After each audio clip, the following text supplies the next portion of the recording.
やられました。フェンスの中にケージをこうやって置いてあげたんですけど、なんとケージの中におしっこされてました。これは今ファブリーズをやってます。ファブリーズで消臭してます。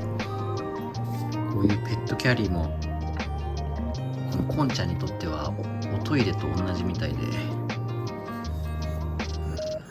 多分この中はおしっこしていいとこっていう学習がもうできちゃってるみたいで、ちょっと床も悲惨なことになってまして、先ほど、ちょっと拭きました。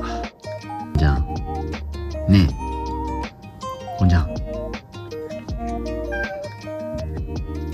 頼むよ君、頼むよ。はい、じゃあ次も頑張りましょう。こんちゃん、わかった？こんちゃん、わかりましたか？はい、ということでまだちょっとかかりそうですけど頑張ります。はい。